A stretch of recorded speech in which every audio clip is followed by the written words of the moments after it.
let's review. Let's review the scoring formula. Let's talk about the scoring formula. Point one, you want to build around your top 3 or 4 players, not just your top 1 or 2. Okay. We don't do it like that over here. We're going to build around our top 3 or 4 players. And look, if your top, let's say you got 2 bona fide studs and then your 3rd and 4th best player, they're like average. That's fine. That's why we coach. We develop them kids because they're going to be the kids, just like basketball, right? They're going to be kind of like the 6th man, right? They're going to be able to really relieve your 2 aces when they need the relief. Okay. That's super important. All right. Then you want to mix your explosive plays with your reliable gainers. Okay. Reliable gainers to get you guaranteed 4 or 5 yards. Okay, guys, mix it with your reliable gainers. You don't need 40 freaking plays, guys. Literally, I go into a game with about 15 plays. I have 20. I have 20 to my, stripped it out and in my game plan, but I only use 15 tops. And don't use 15 if I had to be honest with you. If I had to be honest with you, we have 8 core plays, and then I have about, I have 2 or 3 passing plays ready, and then 1 or 2 trick plays, and we don't use all of that because we score so fast that we don't have to use all of that. You know what I'm saying? All right. And so this goes into my last point with the scoring formula, guys. Script out your first 8 to 10 plays, okay, of the game. Script out your first 8 to 10 plays of the game. All right. Make sure your kids are on board and they know exactly what you guys are going to run. Okay, guys. So I'm going to tell you kind of how we do it to give you an idea of what we do. Okay. So we'll start the game. Let's say we'll start the game. We'll run tank right, C-train power. Okay. We'll run that. And then we'll just flip the play. We'll flip the play and we'll go the opposite way to be basically tank left, 15 power. We'll flip it. And then guess what we'll do? We'll do the same thing. We'll flip it again. We'll flip it going back the same way. But what we may do is instead of running it in shotgun, right, we may run it under center. You got me? And we call this testing the waters. When we script the first 8 to 10 plays, we call it testing the waters. Write that down because you may want to coin that. You may want to use that. We test the water. So what we're doing, guys, is we are seeing who their playmakers are. We're assessing who their scrubs are. We're trying to see their weak points in the defense, particularly the defensive line and the linebackers. We're trying to see who weak on that first and second level. Okay. And so we basically test the waters the first 2 series of downs, right? And, for us, this don't happen a lot, but I'm going to just say it. For us, we don't care if we don't score those first 8 plays because we're doing analysis, man. We're collecting data. We're trying to see who, where they're strong and where they're weak. Now, usually what happens, because a lot of these teams are not used to going against a team that run the beast, we end up popping one. We end up popping one, for an explosive play. And then, they're in trouble. They're in big trouble. So that's kind of how we do it. So we going, we may go right, flip the play left, go back right. And then then we mix it up with a money play, right? We may do, not a money play, but an explosive play. But to be honest, guys, our explosive play in this situation at the beginning of the game, we'll just wedge them. We'll lean on them. Y'all got me? Like, we just going to lean on these guys. Lean on them. We want them to be like, damn, man, like, God, is this all they do? Is this all they got? And then all of a sudden, we're like, all right, we know they're weak on the right side, so we're going to go into our wide set. Let's go into our wide set. Let's ground and pound them with our wide set. Now, if the team got any sense, they start to shift. When they start to shift, That's where we want them. When they start to shift, okay. So what we're going to do, we're going to stay in the wide set, let them think we can still going wide. We're going to wedge them in the middle. Boom. We're going to wedge them in the middle. And usually, y'all know this already, most teams going to put their scrub or their weaker players in the middle, especially if, they're running some kind of 4-3, even 4-4, guys will put their weakest player in the middle. Now, if they're like in a 5-3, usually their nose guard is pretty good. Just double team his ass. Just get you guys to double team him. 5-3, no problem. So that's what we do. We wedge them. Then we get a first down. And now we reset, right? Now we reset. We're like, okay, guys. Okay, let's go back to our base set, but let's stay in shotgun. All right, guys. So now let's counter them. Let's hit a counter.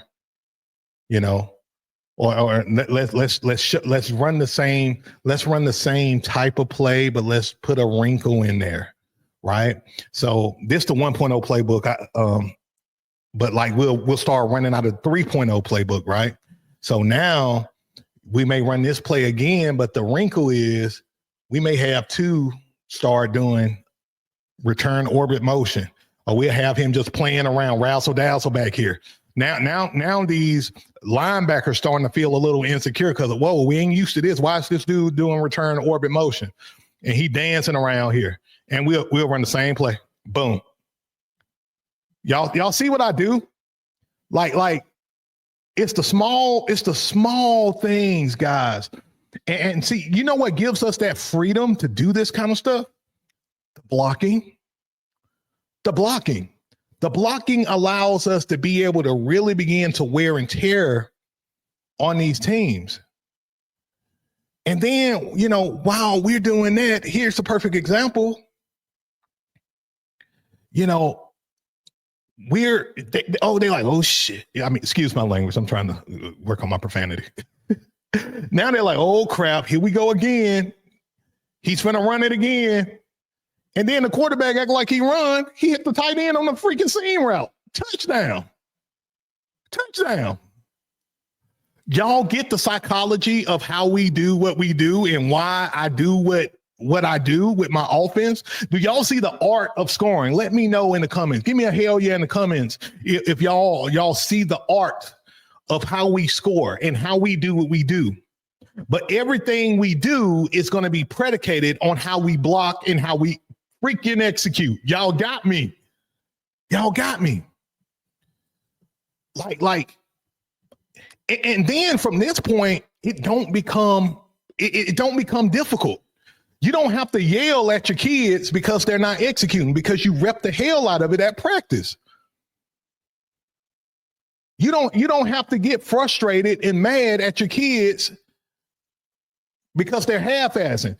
Because we understand the principle of you win games at practice, right? You win games at practice. You got to rep this stuff, man. High reps builds confidence. Confidence builds speed. Speed improves execution. Execution equals wins. That's how you do it. And before you know it, you just scored. Then you score again. Then you score again.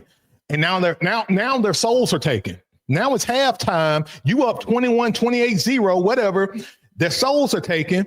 Third quarter come around. They start throwing the ball like hell. Now you can let your defense eat. Let them get 2 or 3 interceptions, fumble recovery, scoop and score. Let your defense score.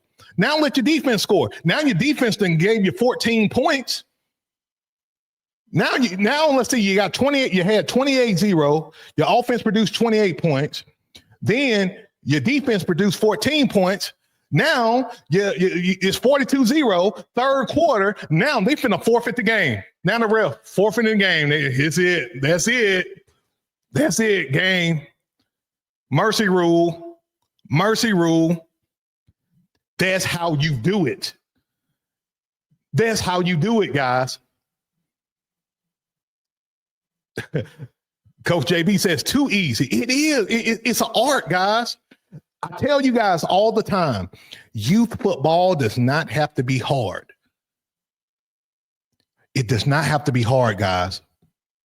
We make it hard because we don't do what we're supposed to do to develop these kids, right? In the fundamental areas that allow you to dominate. Blocking is number one. Blocking number one, man. Then get these kids to execute. Then your skill guys, your studs gonna do what they do anyway, right? But then you develop your studs, and then your secondary guys, your support guys, skill players, everybody can eat. This is a buffet. This all you can eat, man. Y'all got me? This is a buffet. All you can freaking eat. Now, not only your studs eating, but your developmental players eating, your second team eating, your defense eating, your secondary eating, your linebackers eating, everybody's eating, your defensive lineman eating. And now you the talk of your league. Now you're the talk of your league. And people like, oh, here we go. Here we go. We're about to play. Let me see. Let me go back up here. Let me go back. Let me shout out. Let me shout out some of you guys. Oh, man, we finna play the Gators. Man, we finna play the Waverly Tigers. Man, we finna play the Blackhawks. Here we go. We finna play the Thunder. We finna play the Thundercats. We finna play the Ducks. Y'all get this. When they see you on their schedule, they are about to piss their pants. I'm talking about the coaches.